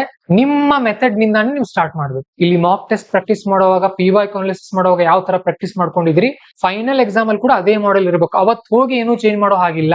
ಈಗ ಉದಾಹರಣೆಗೆ ನೀವು ಪ್ರಾಕ್ಟೀಸ್ ಮಾಡುವಾಗ ಕ್ವಶನ್ ನಂಬರ್ 1 ಹೋಗಿದ್ರೆ ಅಲ್ಲೂ ಕ್ವಶನ್ ನಂಬರ್ 1 ಹೋಗ್ಬೇಕು. 100 ಉಲ್ಟಾ ಬರೋ ಹಾಗಿಲ್ಲ. ಹೊರಗಡೆ ಯಾರೋ ಫ್ರೆಂಡ್ಸ್ ಜೊತೆ ಮಾತಾಡದೆ ಅಂತ ಹೇಳಿ. ನಮ್ ಸ್ಟೂಡೆಂಟ್ಸ್ ಹೋದ ವರ್ಷ ಆತರ ಮಾಡಿ ಫೇಲ್ ಆಗಿದ್ದಾರೆ. ಇನ್ನೊಬ್ರು ನಮ್ ಸೀನಿಯರ್ ಅವ್ರು ಏನ್ ಮಾಡಿದ್ರು ಅಂದ್ರೆ, ಎಥಿಕ್ಸ್ ಎಕ್ಸಾಮ್ ಅಲ್ಲಿ, ಮೇನ್ಸ್ ಎಕ್ಸಾಮ್ ಅಲ್ಲಿ ಅವ್ರು ನಾರ್ಮಲ್ ಆಗಿ ಪ್ರತಿ ವರ್ಷ ಪ್ರಶ್ನೆಗಳನ್ನ ಮುಗಿಸ್ಕೊಂಡು ಕೇಸ್ ಸ್ಟಡಿ ಹೋಗ್ತಾ ಇದ್ರು. ಯಾರ್ದೋ ಮಾತು ಕೇಳಿದ್ದಾರೆ, ಮೊದಲು ಕೇಸ್ ಸ್ಟಡಿ ಮುಗಿಸ್ಕೊಳ್ತಾ ಬಂದಿದ್ದಾರೆ, ಆಮೇಲೆ ಟೈಮೇ ಸಾಲಿಲ್ಲ ಅವ್ರಿಗೆ ಮುಗಿಸೋಕೆ. ರಾಂಗ್. ನಿಮ್ಮ ಸ್ಟ್ರಾಟಜಿ ನಿಮ್ದು. ಇನ್ನೊಬ್ರು ಮಾತನ್ನ ದಯವಿಟ್ಟು ಕೇಳಕ್ ಹೋಗ್ಬೇಡಿ. ನಿಮ್ ಸ್ಟ್ರಾಟಜಿ ಏನಿರುತ್ತಲ್ಲ, ನೀವು ಅದನ್ನೇ ಫೈನಲ್ ಅಲ್ಲಿ ಫಾಲೋ ಮಾಡ್ಕೊಂಡು ಹೋಗ್ಬೇಕು. ಆಮೇಲೆ read twice between the words. ಸಾಲುಗಳನ್ನ ಓದುವಾಗ 2 ಸಾರಿ ಓದಿ. ಪ್ರತಿಯೊಂದು ಸಾಲನ್ನ ಅರ್ಧ ವರ್ಡ್ ಗಳ ನಡುವೆ ಅವ್ರು ಏನ್ ಕೊಟ್ಟಿರ್ತಾರಲ್ಲ, ಕಣ್ಣಲ್ಲಿ ಕಣ್ಣಿಟ್ಟು ಓದ್ತಾ ಹೋಗಿದೆ. ಇದು ಆ ಕ್ವಶನ್ ಪೇಪರ್ ನ ಕಣ್ಣಲ್ಲಿ, ಆ ಪದಗಳ ನಡುವೆ ಕಣ್ಣಿಟ್ಟು ಓದ್ತಾ ಹೋಗಿ. UPSC ತುಂಬಾ ಟ್ರಿಕಿ ಮಾಡಿ ಪದಗಳನ್ನ ಕೊಟ್ಬಿಟ್ಟಿರುತ್ತೆ. Check all the options correctly. ಎಲ್ಲ ಆಪ್ಷನ್ ಕರೆಕ್ಟ್ ಆಗಿ ಚೆಕ್ ಮಾಡ್ಕೊಳ್ಬೇಕು. ಆಪ್ಷನ್ ಸ್ಟೇಟ್ಮೆಂಟ್ 1 ಏನಿದೆ, ಸ್ಟೇಟ್ಮೆಂಟ್ 2 ಕರೆಕ್ಟ್ ರಾಂಗ್, ಎಲ್ಲಾನು ಸರಿಯಾಗಿ ಚೆಕ್ ಮಾಡ್ಕೊಳ್ತಾ ಹೋಗ್ಬೇಕು. ಗಡಿಬಿಡಿ ಮಾಡಬಾರ್ದು. ಆಮೇಲೆ ಯಾವ ಸ್ಟೇಟ್ಮೆಂಟ್ ರಾಂಗ್ ಅನ್ಸುತ್ತೆ ಅದನ್ನ ತೆಗೆದು ಬಿಡಬೇಕು. ಆ ತರ ಮಾಡಿದಿರಿ ಅಂತ ಅಂದ್ರೆ ಕರೆಕ್ಟ್ ಆಗಿರೋ ಆನ್ಸರ್ ಸಿಕ್ಬಿಡುತ್ತೆ ನಿಮ್ಗೆ. ಉದಾಹರಣೆಗೆ ಇದು ಕ್ವಶನ್ ಇದೆ, ಇದು ಸ್ಟೇಟ್ಮೆಂಟ್ 1, ಸ್ಟೇಟ್ಮೆಂಟ್ 2, ಇದು ಸ್ಟೇಟ್ಮೆಂಟ್ 3, ಇಲ್ಲಿ ಆಪ್ಷನ್ A, B, C ಅಂತ ಇದೆ. ಇದ್ರಲ್ಲಿ ನಿಮ್ಗೆ ಯಾವ್ದಾದ್ರು ರಾಂಗ್ ಅಂತ ಗೊತ್ತಾಗ್ಬಿಟ್ರೆ ಸಿಕ್ತು ನಿಮ್ ಉತ್ತರ. ಹೌದಲ್ವಾ? ಸೊ ಅದ್ರ ಬಗ್ಗೆ ನಾನು ಎಲ್ಲಾ ವಿಡಿಯೋದಲ್ಲಿ ಹೇಳಿದೀನಿ ಈಗಾಗಲೇ. ಯಾವ ತರ OM prelims question paper MCQ ಪ್ರಶ್ನೆ ಪತ್ರಿಕೆನ ಸಾಲ್ವ್ ಮಾಡ್ಬೇಕಂತ ಅಲ್ಲೆಲ್ಲ ನೋಡ್ಕೊಳ್ಳಿ ಅದನ್ನ. Don't worry if you don't understand and move on. ಅಕಸ್ಮಾತ್ ಕ್ವಶನ್ ಪೇಪರ್ ಓಪನ್ ಮಾಡ್ತೀರಿ, ಫಸ್ಟ್ ಪ್ರಶ್ನೆ ನಿಮ್ಗೆ ಏನು ಗೊತ್ತೇ ಆಗ್ತಾ ಇಲ್ಲ, ಅಥವಾ ಯಾವ್ದೋ ಸ್ಪೋರ್ಟ್ಸ್ ಬಗ್ಗೆ ಕೇಳ್ಬಿಟ್ಟಿದ್ದಾರೆ, ಯಾವ್ದೋ ಒಂದು ಪ್ರಶಸ್ತಿ ಬಗ್ಗೆ ಕೇಳಿದ್ದಾರೆ, ಯಾವ್ದೋ ಒಂದು ಬುಕ್ ಬಗ್ಗೆ ಕೇಳಿದಾರೆ, ಗೊತ್ತೇ ಇಲ್ಲ ನಿಮಗೆ, ಪ್ಯಾನಿಕ್ ಆಗ್ಬೇಡಿ. ನಮಗಿರುವಂತ 100 ಕ್ವಶನ್ಗಳಲ್ಲಿ 85ರಿಂದ 90 ನಮಗೆ ಚೆನ್ನಾಗಿ ಬಂದ್ರೆ ಸಾಕು. 10ರಿಂದ 15 ಪ್ರಶ್ನೆಗಳು ನಮ್ಗೆ ಗೊತ್ತೇ ಇಲ್ಲ ಅಂದ್ರೆ ಚಿಂತೆ ಮಾಡಕ್ ಹೋಗ್ಬೇಡಿ. ಯಾರಿಗೂ ಗೊತ್ತೂ ಇರಲ್ಲ ಅಷ್ಟು ಪ್ರಶ್ನೆಗಳು. 100 ಯಾರಿಗೂ ಗೊತ್ತಿರೋಕ್ ಸಾಧ್ಯ ಇಲ್ಲ. ಅವರು ಭಾರತದಲ್ಲಿ ಹೈಯೆಸ್ಟ್ ಐನ್ಸ್ಟೀನ್ ಅವ್ರು ಬಂದ್ರು ಕೂಡ ಗೊತ್ತಿರಲ್ಲ. UPSC ಹಾಗೆ ಇದೆ. ಅದು ಕನಿಷ್ಠ ಒಂದು 10 ಪ್ರಶ್ನೆಗಳಾದ್ರೆ ಯಾರಿಗೂ ಗೊತ್ತಿರೋಕ್ ಸಾಧ್ಯ ಇಲ್ಲ. ಓಕೆ, ಸೊ ನಮ್ಮ ಗುರಿ ಏನಪ್ಪಾ ಅಂದ್ರೆ 100 ಕ್ವಶನ್ಗಳಲ್ಲಿ 85ರಿಂದ 90 ಅಟೆಂಡ್ ಮಾಡೋದು. ತುಂಬಾನೇ ಲೆಂಗ್ದಿ ಇದ್ರೆ ಅಕ್ಯುರಸಿನ ಚೆನ್ನಾಗಿ ಇಟ್ಕೊಂಡು ಅಬೌವ್ 70+ ಬಿಲೋ 90 ಇರೋದು ನಿಮ್ಮ ಮೈಂಡ್ ಸೆಟ್ ಸೂಟ್ ಆಗುತ್ತೆ. ತುಂಬಾ ಇಂಗ್ಲಿಷ್ ಚೆನ್ನಾಗಿರೋರು ಜಾಸ್ತಿ ಮಾಡ್ತೀರಿ, ಸ್ವಲ್ಪ ಇಂಗ್ಲಿಷ್ ವೀಕ್ ಇರೋರು, ಬಿಗಿನರ್ ಇರೋರು ಇದ್ರ ಆಜು ಬಾಜು ಕೂಡ ಅಟೆಂಡ್ ಮಾಡಬಹುದು. ಅಕ್ಯುರಸಿ ಚೆನ್ನಾಗಿ ಇಟ್ಕೊಂಡು ಹೋಗಿ. ಉದಾಹರಣೆಗೆ ನೀವು 70 ಅಟೆಂಡ್ ಮಾಡಿದಿರಿ ಅಂತ ಅಂದ್ರೆ ಒಂದ್ ಲೆಕ್ಕ ಮಾಡಿ. ಈಗ ಒಂದು 50 ಇದರಲ್ಲಿ ಕರೆಕ್ಟ್ ಆಯ್ತು ಅಂದ್ರೆ 50 × 2 100 ಆಗತ್ತೆ. ಸೊ 20 ರಾಂಗ್ ಆಯ್ತು ಅಂದ್ರೆ 0.666 ಕಟ್ ಆಗತ್ತೆ ನಿಮ್ದು. 6 × 12 ಅಂದ್ರೆ ಒಂದು 14 ಮಾರ್ಕ್ಸ್ ಹೋಯ್ತು. ಸೊ 14 ಇದರಲ್ಲಿ ಹೋಯ್ತು ಅಂತ ಅಂದ್ರೆ ನೀವು 86ಕ್ಕೆ ಬಂದ್ರಿ, ಫೇಲ್ ಆಗ್ತೀರಿ. ಅದೇ 55 ಕರೆಕ್ಟ್ ಆಯ್ತು ಅಂತ ಅಂದ್ರೆ ನಿಮ್ದು ಇನ್ನು 10 ಮಾರ್ಕ್ಸ್ ಎಕ್ಸ್ಟ್ರಾ ಸಿಗುತ್ತೆ ನಿಮಗೆ. 15 ರಾಂಗ್ ಆಯ್ತು ಅಂತ ಅಂದ್ರೆ ಇಲ್ಲೊಂದು 10 ಮಾರ್ಕ್ಸ್ ಹೋಗಬಹುದು. ಅಂದ್ರೆ 100ವರೆಗೂ ಬರ್ತೀರಿ. ಎಸ್, ನೀವು ಪಾಸ್ ಆಗ್ತೀರಿ. ಅಂದ್ರೆ ನೀವು 70 ಕ್ವಶನ್ಗಳನ್ನ ಅಟೆಂಡ್ ಮಾಡಿದಾಗ 55 ಕರೆಕ್ಟ್ ಇರೋ ತರ ನೋಡ್ಕೊಳ್ಳಿ. ನೀವು 80 ಕ್ವಶನ್ ಅಟೆಂಡ್ ಮಾಡಿದಾಗ 60 ಕ್ವಶನ್ ಕರೆಕ್ಟ್ ಇರೋ ತರ ನೋಡ್ಕೊಳ್ಳಿ, ಸಾಕು, ಪಾಸ್ ಆಗ್ತೀರಿ. Okay, next, out of the syllabus 8ರಿಂದ 10 ಪ್ರಶ್ನೆಗಳು ಬರೋ ಚಾನ್ಸಸ್ ಇರುತ್ತೆ. ಅವುಗಳಿಗೆ ಎಲಿಮಿನೇಷನ್ ಟ್ರಿಕ್ಸ್ ಅಪ್ಲೈ ಆದ್ರೆ ಅಪ್ಲೈ ಮಾಡಿ, ಇಲ್ಲ ಅಂದ್ರೆ ಬಿಟ್ಬಿಡಿ. ಮತ್ತೆ ಎಲಿಮಿನೇಷನ್ ಟ್ರಿಕ್ಸ್ ಅಪ್ಲೈ ಆಗೋದು ಸ್ಟೇಟ್ಮೆಂಟ್ ಗಳಿರುವಂತ ಪ್ರಶ್ನೆಗಳಿಗೆ. ಎಲ್ಲಿ ಸ್ಟೇಟ್ಮೆಂಟ್ ಇರುತ್ತೆ ಅಲ್ಲೆಲ್ಲ ವರ್ಕ್ ಆಗಲ್ಲ elimination tricks. Okay, next, read first line, understood, solve. ನೋಡಿ, ನೀವು ಪ್ರಶ್ನೆಯ ಮೊದಲ ಸಾಲನ್ನ ಓದಿದ ತಕ್ಷಣ ನಿಮ್ಗೆ ಗೊತ್ತಾಗತ್ತೆ ನೀವು ಇದನ್ನ ಓದಿದಿರೋ ಇಲ್ವೋ, ನಿಮ್ಗೆ ಗೊತ್ತಿದೆಯೋ ಇಲ್ವೋ. ಆತರ ಗೊತ್ತಿತ್ತಾ, ಸಾಲ್ವ್ ಮಾಡಿ ಅದನ್ನ. ಇಲ್ಲ ಬಿಟ್ಬಿಡ್ರಿ ಅದನ್ನ, ನೆಕ್ಸ್ಟ್ ಪ್ರಶ್ನೆಗೆ ಹೋಗ್ಬಿಡ್ರಿ, ವಾಪಸ್ ಸೆಕೆಂಡ್ ರೌಂಡ್ ಅಲ್ಲಿ ಬಂದಿದ್ದನ್ನ ಟ್ರೈ ಮಾಡ್ರಿ. ಈ ತರ ಮಾಡಬಹುದು. ಆಮೇಲೆ ನೀವು UPSC ಕ್ವಶನ್ ಪೇಪರ್ ನ ಒಂದೇ ರೌಂಡ್ ಅಲ್ಲಿ ಎಲ್ಲಾ ಸೇರಿ ಮುಗಿಸೋಕ್ ಹೋಗಬಾರ್ದು. ಮಿನಿಮಮ್ 2 to 3 ರೌಂಡ್ ಆಗ್ಬೇಕು. 2 to 3 ರೌಂಡ್ ಯಾವ ತರ ಅಟೆಂಡ್ ಮಾಡೋದಂತ ನಾ ವಿಡಿಯೋದಲ್ಲಿ ಕೊಟ್ಟಿದ್ದೀನಿ ಈಗಾಗಲೇ, ಹೋಗಿ ಚೆಕ್ ಮಾಡಿ ಅದನ್ನ. ಆಮೇಲೆ ಇದು ತುಂಬಾ ಮುಖ್ಯ ನೋಡಿ, ಒಂದೊಂದ್ಸಾರಿ ತುಂಬಾ ಈಸಿ ಪ್ರಶ್ನೆ ಕೇಳುತ್ತೆ UPSC, ಒಂದ್ 4-5 ಪ್ರಶ್ನೆಗಳು ಆತರ ಬಂದಿರುತ್ತೆ. ಸ್ವಲ್ಪ ಅವಾಗ ಕೇರ್ಫುಲ್ ಆಗಿರಿ, ತುಂಬಾ ಕೇರ್ಫುಲ್ ಆಗಿರಿ. ಯಾಕಂದ್ರೆ ಒಂದ್ಸಾರಿ ಕೇಳಿದ್ರು, ಅವ್ರು ಏನ್ ಕೇಳಿದ್ರು ಅಂತ ಅಂದ್ರೆ, which of the following is least water efficient. ತುಂಬಾ ಈಸಿ ಪ್ರಶ್ನೆ. ಅಂದ್ರೆ ನೀರನ್ನ ಜಾಸ್ತಿ ಬಳಸುವಂತ ಬೆಳೆ ಯಾವುದು. ಬಟ್ ಅವರು ಡೈರೆಕ್ಟ್ ಆಗಿ ಕೇಳಲ್ಲ, ಇಂಡೈರೆಕ್ಟ್ ಆಗಿ ಕೇಳ್ತಾರೆ. ಅದಕ್ಕೆ ಕೆಳಗಡೆ ಆಪ್ಷನ್ ಕೊಟ್ಟಿದ್ರು, ಶುಗರ್ ಕೇನ್ ಅಂತ ಕೊಟ್ಟಿದ್ರು, ಆಮೇಲೆ ಸನ್ಫ್ಲವರ್ ಅಂತ ಕೊಟ್ಟಿದ್ರು, ಮತ್ತೇನೇನೋ ಕೊಟ್ಟಿದ್ರು. ಓಕೆ, ನಾವೇನೋ ಬೇರೆ ಹಾಕಿ ಬಂದು ಬಿಟ್ಟಿದ್ವಿ, ಆ ತರ ಅಲ್ಲ. ಆಯ್ತಾ? ಸೊ ಅದು ಈಸಿ ಕೇಳಿದೆ ಅಂದ್ರೆ ಸ್ವಲ್ಪ ನಿಂತ್ಕೊಳ್ಳಿ, ಇಷ್ಟು ಈಸಿ ಕೇಳಿದೆ ಅಂದ್ರೆ UPSC ಇಲ್ಲಿ ಏನೋ ನಮ್ಮನ್ನ ಟ್ರಿಕ್ಕಿ ಮಾಡ್ತಾ ಇದೆ ಅಂತ ಅನ್ಕೊಂಡು ಟ್ರೈ ಮಾಡಬಹುದು. ಮತ್ತೆ ಇನ್ನೂ ಒಂದು ಏನಂತ ಅಂದ್ರೆ, ಒಂದು ಪುಸ್ತಕದ ಹೆಸರು ಕೊಟ್ಟಿದ್ರು. ಆ ಪುಸ್ತಕದ ಹೆಸರು ಕೊಟ್ಟರು, ಕೆಳಗಡೆ ಆಪ್ಷನ್ ಕೊಟ್ಟಿದ್ರು. Option A, B, C, D ನಲ್ಲಿ ಮಹಾತ್ಮ ಗಾಂಧಿ, ವಲ್ಲಭಾಯ್ ಪಟೇಲ್, ಸರೋಜಿನಿ ನಾಯ್ಡು, ಮತ್ತೊಬ್ಬರು ಯಾರ್ದೋ. ನಾನೇನ್ ಅನ್ಕೊಂಡೆ, ಬಹುಶಃ 3 ಜನ ಗಂಡಸರಿದ್ದಾರೆ, ಬಹುಶಃ ಇದು ಸರೋಜಿನಿ ನಾಯ್ಡು ಅವ್ರು ಬರ್ಬೋದು ಅಂತ ಕರೆಕ್ಟ್ ಹಾಕಿದ್ದೆ. ಇಲ್ಲ, ಅದು ಮಹಾತ್ಮ ಗಾಂಧೀಜಿ ಅವರೇ ಕರೆಕ್ಟ್. ಅರ್ಥ ಆಯ್ತಾ? ಸೊ ಆ ತರ ಎಲ್ಲ UPSC ನಮ್ಮನ್ನ ಟ್ರಿಕ್ ಮಾಡೋಕ್ ಚೆಕ್ ಮಾಡುತ್ತೆ, ನಾವು ಹುಷಾರಾಗಿರ್ಬೇಕು. ನೆಕ್ಸ್ಟ್ ಏನಂತ ಅಂದ್ರೆ, ಕ್ವಶನ್ ಪೇಪರ್ ಗಳಲ್ಲಿ ಪ್ಯಾರಾಗ್ರಾಫ್ ಇರುತ್ತೆ, ಗೊತ್ತಾ? Paragraph questions will be very easy. Paragraphs ಇರುತ್ತೆ, ಸ್ಟೇಟ್ಮೆಂಟ್ ಗಳಿರುತ್ತಲ್ಲ, ತುಂಬಾ ಈಸಿ ಇರುತ್ತೆ. ಎಲಿಮಿನೇಷನ್ ಟ್ರಿಕ್ಸ್ ಅಲ್ಲಿ ವರ್ಕ್ ಆಗುತ್ತೆ, ಅದನ್ನ ಟ್ರೈ ಮಾಡಿ. ಓಕೆ, ಆಮೇಲೆ ಅಕಸ್ಮಾತ್ ನಿಮ್ಗೆ ಕೆಲವೊಂದ್ ಕಡೆ ಇಂಗ್ಲಿಷ್ ಪದಗಳು ಅರ್ಥ ಆಗಲ್ಲ. ಈಗ ಉದಾಹರಣೆಗೆ ಹೋದ ವರ್ಷ ಅದು ತೆಂಗಿನ ಚಿಪ್ಪಿನ ಬಗ್ಗೆ ಇತ್ತು ನೋಡ್ರಿ. ತೆಂಗಿನ ಚಿಪ್ಪಿನ ಕನ್ನಡ ಇಂಗ್ಲಿಷ್ನವ್ರಿಗೆ ಎಷ್ಟೋ ಜನರಿಗೆ ಗೊತ್ತಿರಲ್ಲ. ಅಂತ ಟೈಮಲ್ಲೆಲ್ಲ ಸ್ವಲ್ಪ ಹಿಂದಿ ಚೆಕ್ ಮಾಡ್ಕೊಳ್ಬೇಕು. ಸರಿ, ಇನ್ ಯಾರ್ದು ಹಿಂದಿ ಚೆನ್ನಾಗಿಲ್ಲ ಸರ್ ಅಂದ್ರೆ ನೀವು ಇಂಗ್ಲಿಷ್ ಇಂಪ್ರೂವ್ ಮಾಡ್ಕೊಳ್ಳೇಬೇಕು. ಇನ್ನೂ ಒಂದು, ನಿಮ್ಮ ಮನಸ್ಸು ಹೇಳುತ್ತೆ. ಇಂಟ್ಯೂಷನ್ ಅಂತೀವಿ. ಇಂಟ್ಯೂಷನ್ ಅಂದ್ರೆ ನೀವು ಪ್ರಶ್ನೆ ನೋಡಿದ ತಕ್ಷಣ ಇದಿರಬಹುದು ಅನ್ಸುತ್ತೆ ನಿಮ್ ಮನಸ್ಸಿಗೆ. ಅಂತ ಮನಸ್ಸು ನಿಮ್ಗೆ ಹೇಳಿದ ತಕ್ಷಣ ಅದಕ್ಕೆ ಒಂದು ಚುಕ್ಕೆ ಮಾರ್ಕ್ ಮಾಡಿ ಇಟ್ಕೊಳ್ಳಿ, ಇದಿರಬಹುದು ಅಂತ ಹೇಳಿ. ಯಾಕಂದ್ರೆ 2022ರಲ್ಲಿ ನಾನು 59 ಕ್ವಶನ್ ಅಟೆಂಡ್ ಮಾಡಿದ್ದೆ. ಬರೀ 59 ಅಲ್ಲ, 57 ಕ್ವಶನ್ ಅಟೆಂಡ್ ಮಾಡಿದ್ದೆ. ಸೊ ಇದರಿಂದ ನನಗೆ 79 ಮಾರ್ಕ್ಸ್ ಬಂದಿತ್ತು. ಆ ವರ್ಷ EWS cut off 82. Okay, so ನಾನು ಇದನ್ನ ಯಾಕೆ ಹೇಳ್ತಾ ಇದ್ದೀನಿ, ಈ ಪಾಯಿಂಟ್ ಯಾಕೆ ಹಾಕಿದ್ದೀನಿ ಅಂತ ಹೇಳ್ತೀನಿ ನೋಡಿ. ಇಲ್ಲಿ ನನಗೆ 9 ಪ್ರಶ್ನೆಗಳು ನನ್ನ ಮನಸ್ಸು ಹೇಳಿತ್ತು ಇದಿರಬಹುದು ಅಂತ ಹೇಳಿ, ಬಟ್ ನಾನೇನ್ ಅನ್ಕೊಂಡೆ, ಎಲ್ಲಿ ತಪ್ಪಾಗಬಹುದು ಅಂತ ಬಿಟ್ಟು ಬಂದೆ. ಸೊ ಅಷ್ಟು ಪ್ರಶ್ನೆಗಳು ವಾಪಸ್ ಬಂದು ಮನೆಗೆ ಚೆಕ್ ಮಾಡ್ಕೊಂಡೆ, ಅಷ್ಟು ಕರೆಕ್ಟ್ ಇತ್ತು. 18 ಮಾರ್ಕ್ಸ್ ಆಡ್ ಮಾಡ್ರಿ ಇದಕ್ಕೆ, ಇಲ್ಲಿ 97 ಮಾರ್ಕ್ಸ್ ಆಗ್ತಾ ಇತ್ತು ನಂದು ಆ ವರ್ಷ. ನನ್ನ ಮನಸ್ಸಿನ ಮಾತು ಕೇಳಿದ್ರೆ, ನಾನು ಕೇಳಿಲ್ಲ, ಹೆದರಿದೆ. ಸೊ ಆ ತರ ನೀವು ಮಾಡ್ಬೇಕು. ಮತ್ ಮನಸ್ಸು ಹೇಳ್ತಾ ಇದೆ ಅಂತ ಹೇಳಿ 100 ಹಾಕಿ ಬರಬಾರ್ದು, ಮತ್ತೆ ಕ್ಲಾರಿಟಿ ಇರಬೇಕು. Next, don't worry about difficulty level. Question paper ನ ಡಿಫಿಕಲ್ಟಿ ಲೆವೆಲ್ ಎಷ್ಟಿದೆ ಅನ್ನೋದ್ರ ಬಗ್ಗೆ ಚಿಂತೆ ಮಾಡೋಕ್ ಹೋಗಬಾರ್ದು. ನಿಮ್ಮ ಕಾಮನ್ ಸೆನ್ಸ್ ತುಂಬಾ ವರ್ಕ್ ಆಗುತ್ತೆ ಎಕ್ಸಾಮ್ ದಿನ. ನೀವ್ ಹೇಗ್ ಥಿಂಕ್ ಮಾಡ್ತೀರಿ, ಓಕೆ, ನಿಮ್ಗೆ ಎಷ್ಟು ಅವೇರ್ನೆಸ್ ಇದೆ, ನೀವು ಅವತ್ ಎಷ್ಟು ಅವೇರ್ ಇದೀರಿ, ನಿಮ್ ಸುತ್ತಮುತ್ತಲಿನ ಸುದ್ದಿಗಳ ಬಗ್ಗೆ ನಿಮ್ಗೆ ಎಷ್ಟು ತಿಳ್ಕೊಂಡಿದ್ದೀರಿ, ಎಕ್ಸಾಮ್ ನ ಬಗ್ಗೆ ಎಷ್ಟು ಅವೇರ್ನೆಸ್ ಇದೆ, ಇದು ಕೂಡ ಅವತ್ತು ನಿಮ್ದು ಚೆಕ್ ಆಗುತ್ತೆ. ಮತ್ತೆ ಪ್ರೆಸೆನ್ಸ್ ಆಫ್ ಮೈಂಡ್, ನಿಮ್ಮ ಮೈಂಡ್ ಎಷ್ಟು ಪ್ರೆಸೆಂಟ್ ಇದೆ ಎಕ್ಸಾಮ್ ಅಲ್ಲಿ, ಅದನ್ನು ಕೂಡ ಅವರು ಚೆಕ್ ಮಾಡ್ತಾರೆ. ಸರಿನಾ? ಇದಾದ್ಮೇಲೆ ಎಕ್ಸಾಮ್ ಮುಗಿಯುತ್ತೆ ನಿಮ್ದು. 9:30 11:00 ಎಕ್ಸಾಮ್ ಮುಗಿಯುತ್ತೆ. ಎಕ್ಸಾಮ್ ಮುಗಿಸಿ ಹೊರಗಡೆ ಬರ್ತೀರಿ. ದಯವಿಟ್ಟು ಮೊಬೈಲ್ ಓಪನ್ ಮಾಡಬೇಡಿ. ಯಾಕೆ ಗೊತ್ತಾ? ಮೊಬೈಲ್ ಓಪನ್ ಮಾಡಿದ ತಕ್ಷಣ ಕ್ವಶನ್ ಪೇಪರ್ ಹೇಗಿತ್ತು ಅಂತ ಒಬ್ರು ಪೋಲ್ ಹಾಕ್ತಾರೆ, ಆಮೇಲೆ ಕ್ವಶನ್ ಪೇಪರ್ ನ ಅಪ್ಲೋಡ್ ಮಾಡ್ತಾರೆ. ನೀವು ಅದ್ರಲ್ಲಿ ನೋಡ್ತಾ ಕೂತ್ಕೊಳ್ತೀರಿ, ಇದು ಕರೆಕ್ಟ್ ಅದು ರಾಂಗ್. ಬೇಡ, ಯಾಕ್ರಿ? ಸಂಜೆ ಬರುತ್ತೆ. ಸೊ ಆರಾಮಾಗಿ 11:30 ನೆಕ್ಸ್ಟ್ ಟೈಮ್ ನಿಮ್ಗೆ 1:30 ಟೈಮ್ ಇದೆ. 1:30 ಟೈಮ್ ಇದೆ. ಸೊ 1:30 ನಂತರ ಮತ್ತೆ 1:45 ನೀವು ಎಕ್ಸಾಮ್ ಸೆಂಟರ್ ಒಳಗಡೆ ಹೋಗ್ಬೇಕು. ಸೊ ನಿಮಗೆ ಇಲ್ಲಿರುವಂತ ಟೈಮು 2 ಅವರ್. ಸೊ ಈ 2 ಅವರ್ ಅಲ್ಲಿ ಸಿಸ್ಯಾಟ್ ರಿವೈಸ್ ಮಾಡ್ಕೊಳ್ಳಿ. ಏನ್ ರಿವೈಸ್ ಮಾಡೋದು ಸರ್? ಅದೇ ರೀಡಿಂಗ್ ಕಾಂಪ್ರಹೆನ್ಷನ್ ನ ಅಸಂಪ್ಷನ್ ಅಂದ್ರೆ ಏನು, ಇನ್ಫರೆನ್ಸ್ ಅಂದ್ರೆ ಏನು, ಕನ್ಕ್ಲೂಷನ್ ಅಂದ್ರೆ ಏನು, ಅದನ್ನ ನೋಡ್ಕೊಳ್ಳಿ. ಆಮೇಲೆ ನಂಬರ್ ಸಿಸ್ಟಮ್ ಗಳ ಬಗ್ಗೆ ಕೆಲವೊಂದು ಟ್ರಿಕ್ಸ್ ಇರುತ್ತಲ್ಲ, ಮತ್ತೆ ಚೆಕ್ ಮಾಡ್ಕೊಳ್ಳಿ, ಸಾಕು. ಆಮೇಲೆ ಇದೇ ಟೈಮಲ್ಲಿ ಹೋಗಿ 1 ಗಂಟೆ ಸುಮಾರು ಹೋಗಿ ಸ್ವಲ್ಪ ಲೈಟ್ ಆಗಿ ಊಟ ಮಾಡ್ಕೊಂಡು ಬನ್ನಿ. ಆಮೇಲೆ ಮತ್ತೆ ಎಕ್ಸಾಮ್ ಅನ್ನು ಫುಲ್ ಆಗಿ ಬರೀಬಹುದು. ಓಕೆ, ಸೊ ಅದನ್ನ ನೆನ್ಪಿಟ್ಕೊಳ್ಳಿ. Don't worry about first paper in afternoon gap. ಮಧ್ಯಾಹ್ನ ಏನ್ ಗ್ಯಾಪ್ ಇರುತ್ತಲ್ಲ, ಆ ಟೈಮ್ ಅಲ್ಲಿ ಮೊದಲ ಪೇಪರ್ ನಂದು ಹಾಗಾಯ್ತು ಹೀಗಾಯ್ತು ಅಂತ ಚಿಂತೆ ಮಾಡೋ ಅಗತ್ಯ ಇಲ್ಲ. ನಿಮ್ಮ ಉದ್ದೇಶ ಏನು, ಬರಿಬೇಕಾಗಿತ್ತು, ಬರ್ದ್ರಿ, ಮುಗೀತು. ಇನ್ನು ಮಧ್ಯಾಹ್ನ ಏನ್ ಮಾಡ್ಬೇಕು ಅಂದ್ರೆ ಆ ಎಕ್ಸಾಮ್ ಅನ್ನ ಚೆನ್ನಾಗಿ ಬರಿಬೇಕು ಅಷ್ಟೇ. ಓಕೆ, ಇನ್ನು ಫಸ್ಟ್ ರೌಂಡ್ ಅಲ್ಲಿ ನೋಡಿ, ಒಂದು ಅಂದಾಜಿನ ಪ್ರಕಾರ 35ರಿಂದ 40 ಕ್ವಶನ್ ಗಳನ್ನ ಮುಗಿಸ್ತೀರಿ, ನೀವು ಅಟೆಂಡ್ ಮಾಡ್ತೀರಿ. ಅದು ಮುಗಿಸಿದ ತಕ್ಷಣ ನೀವು OMR ಫಿಲ್ ಮಾಡಬೇಕು. ಇದಕ್ಕೆ ಕೆಲವೊಬ್ಬರಿಗೆ 45 ನಿಮಿಷನೂ ತಗೊಳುತ್ತೆ, ಕೆಲವೊಬ್ಬರಿಗೆ ಅಪ್ ಟು 80 ನಿಮಿಷದವರೆಗೂ ಹೋಗ್ಬೋದು. 80 ನಿಮಿಷ ಯಾವಾಗ ಹೋಗುತ್ತಂದ್ರೆ 100 ಪ್ರಶ್ನೆಗಳನ್ನ ಓದಿರ್ತಾರಲ್ಲ ಅವ್ರಿಗೆ ಹೋಗಿರುತ್ತೆ. ಇನ್ನು 40 ನಿಮಿಷ ಮಾತ್ರ ಉಳಿದಿರುತ್ತೆ. ಅವಾಗ ಅವ್ರು ಬಂದು ಸೆಕೆಂಡ್ ರೌಂಡ್, ಥರ್ಡ್ ರೌಂಡ್ ಎಲ್ಲ ಮಾಡ್ತಾರೆ. So second round, third round ಅಲ್ಲಿ ಇಷ್ಟಿಷ್ಟು ಪ್ರಶ್ನೆಗಳನ್ನ ಅಟೆಂಡ್ ಮಾಡುವಂತ ಸಾಧ್ಯತೆ ಇರುತ್ತೆ. ಸೊ ಇಲ್ಲಿ 10 ಆಯ್ತು, ಇದು 3, 5, 6, 7, 8 ಒಂದು 80 ಪ್ರಶ್ನೆನ ಈ ತರ ಅಟೆಂಡ್ ಮಾಡ್ಕೊಳ್ಬಹುದು. ಒಂದು ಅಂದಾಜನ್ನ ನಾನು ಕೊಟ್ಟಿದ್ದೀನಿ. ಸೊ ಈ ತರ 3 ರೌಂಡ್ ಅಲ್ಲಿ ಹೋಗ್ಬೇಕು. ಆ ಒಂದು ಐಡಿಯಾ ನಿಮಗೆ ಗೊತ್ತಿರಲಿ. ಇನ್ನು ಪ್ರಶ್ನೆಗಳ ಮುಂದೆ ನೀವು ಈ ಉದಾಹರಣೆ ಇದೇ ಪ್ರಶ್ನೆ ಸಂಖ್ಯೆ ಇದೆ ಅನ್ಕೊಡ್ರಿ, ನೀವು ಇದನ್ನ ಆನ್ಸರ್ ಮಾಡಿ OMR ಫಿಲ್ ಮಾಡಿದ್ರೆ ಈ ತರ ಒಂದು ರೌಂಡ್ ಹಾಕಿ ಹೀಗೆ ಮಾರ್ಕ್ ಮಾಡಿಬಿಡಿ. ಅಂದ್ರೆ ನಾನು ಫಿಲ್ ಮಾಡಿದೆ ಆಪ್ಷನ್ ಅಂತ ಹೇಳಿ. ಅರ್ಥ ಆಯ್ತಾ? ಯಾಕಂದ್ರೆ ನೀವು ಆಮೇಲೆ ಚೆಕ್ ಮಾಡ್ಕೊಳ್ಬೇಕಾಗುತ್ತೆ ಎಕ್ಸಾಮ್ ಹಾಲ್ ನಿಂದ ಹೊರಗಡೆ ಬಂದ್ಮೇಲೆ ಅಟೆಂಡ್ ಮಾಡಿದ್ರೋ ಇಲ್ವೋ ಅಂತ ಹೇಳಿ. ಸರಿನಾ? ಇನ್ನು ಡೌಟ್ಫುಲ್ ಕ್ವಶನ್ ಇದ್ರೆ ಈ ತರ ಕ್ವಶನ್ ಮಾರ್ಕ್ ಇಡಿ. ಆ ಪ್ರಶ್ನೆಗೂ ನಿಮ್ಗೂ ಸಂಬಂಧನೇ ಇಲ್ಲ, ಒಂದು 8-10 ಪ್ರಶ್ನೆಗಳು ಆ ತರ ಬಂದಿದ್ರೆ ಕ್ರಾಸ್ ಹಾಕ್ಬಿಡಿ, ವಾಪಸ್ ಆ ಕಡೆ ಬರೋಕೆ ಹೋಗ್ಬಿಡಿ. ಅರ್ಥ ಆಯ್ತಾ? ಸೊ ಫಸ್ಟ್ ರೌಂಡ್ ಇದನ್ನ ಮುಗಿಸ್ಕೊಂಡು, ಸೆಕೆಂಡ್ ರೌಂಡ್ ಇದನ್ನ ಮುಗಿಸ್ಕೊಂಡು, ಥರ್ಡ್ ರೌಂಡ್ ಅಲ್ಲಿ ಇದನ್ನ ಟ್ರೈ ಮಾಡಬಹುದು. ಇಲ್ಲ ಮತ್ತೆ ಇದರಲ್ಲಿ ಯಾವ್ದಾದ್ರು ಉಳಿದಿದ್ರೆ ನೀವು ಟ್ರೈ ಮಾಡಬಹುದು. ಸೊ ಈ ತರ ಹೋಗ್ಬೇಕು ಎಕ್ಸಾಮ್ ಅಟೆಂಡ್ ಮಾಡುವಾಗ. ಅಟೆಂಡ್ ಮಾರ್ಕ್ ಮಾಡೋದ್ರ ಬಗ್ಗೆ ಹೇಳಿದೆ ನಾನು ನಿಮಗೆ. ಮತ್ತೆ ಕ್ವಶನ್ ಪೇಪರ್ ಮೇಲೆ ಮಾರ್ಕ್ ಮಾಡಿ, ನಿಮ್ಮನ್ನ ಯಾರು ಕೇಳಲ್ಲ. ಅಡ್ಮಿಟ್ ಕಾರ್ಡ್ ಮೇಲೆ ಯಾವುದೇ ರೀತಿ ಮಾರ್ಕ್ ಮಾಡೋದು ಬೇಡ.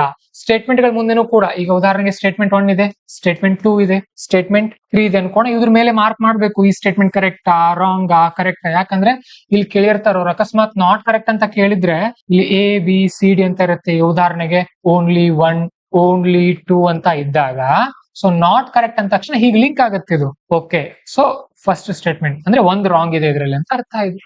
ನೀವ್ ಈ ತರ ಮಾರ್ಕೆ ಮಾಡ್ಕೊಂಡಿಲ್ಲ ಅಂದ್ರೆ ಮತ್ತೆ ಟೈಮ್ ವೇಸ್ಟ್ ಮಾಡ್ಬೇಕಾಗತ್ತೆ. UPSC ನಲ್ಲಿ ಟೈಮ್ ತುಂಬಾ ಮುಖ್ಯ.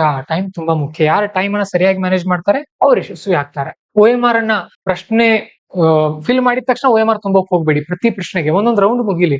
ಪ್ರತಿ 20 ನಿಮಿಷ ಅಥವಾ ಪ್ರತಿ ಅರ್ಧ ಗಂಟೆಗೆ ಒಂದ್ಸಾರಿ OMR ತುಂಬಿ.